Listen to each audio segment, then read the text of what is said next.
मुख्य प्रशासिका परम आदरणीय दादी प्रकाश मणि जी का 16वां पुण्यतिथि दिवस मनाया गया। इस मौके पर मुख्य अतिथि के रूप में डॉक्टर भगवान सिंह रहे। विशिष्ट अतिथि टीकम भाई रहे। मुख्य अतिथि ने कहा कि दादी जी लाइट माइट से संपन्न चमकती हुई मणि समान पूरे विश्व में अपने दिव्य प्रकाश की किरणें बिखेरती रहीं। वे संपूर्ण निश्चय बुद्धि निश्चिंत स्थिति में रहती। सदा यही ध्यान रहता कि करने वाला भगवान ही है, हम तो माध्यम हैं।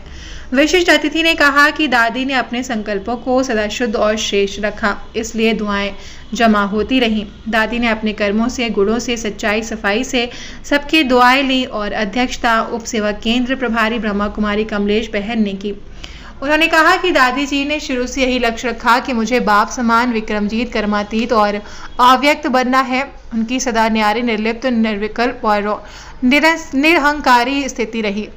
ब्रह्मा कुमारी साक्षी बहन ने दादी की विशेषताओं पर प्रकाश डाला और कहा कि दादी जी सदा एक भरोसे में नमबखन रही। दादी सदा आज्ञाकारी, ईमानदार, वफादार होकर रही। ब्रह्मा कुमारी संजीव भाई जी ने कहा कि दादी जी यज्ञ की रक्षक बनकर रही। यज्ञ को प्यार से संभालते हुए सदा त्याग और तपस्वी मूर्त बनकर रही। मंच संचालन संजीव भाई ने किया। इस मौके पर विश्व विजय पूजा, मीना, मंजू, ममता, आशा, शकुंतला, मधु, माया, राम खिलाड़ी, शिव कुमार, अजीत राम आदि मौजूद रहे। दिवस मना रहे हैं। हमारे यहाँ ऐसे दुनिया की तरह कोई भी दिवस नहीं मनाया जाता है। कोई भी दिवस मनाया जाता है तो उस दिवस की कुछ उनसे प्रेरणाएं ली जाती हैं, उस तरह से मनाया जाता है। तो दादी जी का लौकिक नाम रामा था, लेकिन जब दादी जी यज्ञ में आई तो ब्रह्मा बाबा ने उन्हें कुमारिका कहकर बुलाया। कुमारिका दादी जी में कोई भी लक्षण ऐसे माता जैसे नहीं लगते थे, पैरों जैसे नहीं लगते थे, तो बाबा उन्हें कुमारिका कहते थे।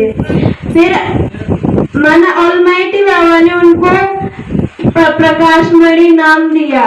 दादी को देखा तो दादी को प्रकाशमणि नाम दिया और दादी अपने दिव्य प्रकाश को पूरे विश्व में बाप समान बिखेरती रही। और दादी जी एक भरोसे में नंबर 1 थी। कभी दादी की बुद्धि इधर उधर नहीं हुई, न किसी में फंसी।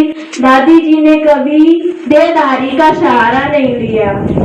जब भी कोई भी विघ्न आता तो दादी जी कहती थी कि मेरे मन सबको योग में बिठा देती थी और खुद भी योग करती थी। कहती मुझे तो तुम्हारी दुआएं चला रही है, तुम्हारी और बाबा की दुआएं चला रही हैं। अगर कोई भी विघ्न आता तो दादी योग करके उस विघ्न को टाल देती। और जब बाबा अव्यक्त हुए तो दादी को अपनी सारी शक्तियां बाबा ने दादी को समर्पण कर दी। और दादी को ये नहीं लगा कि बाबा अव्यक्त हुए हैं, दादी को लगा कि बाबा हमेशा हमारे साथ है, क्योंकि बाबा ने दादी को कहा भी था कि हमेशा मैं तुम्हारे साथ हूँ। तो दादी कहती थी, जब भी कोई पूछता दादी तुम ये सब कैसे कर लेती हो, तो दादी ने कहा कि मेरे एक कंधे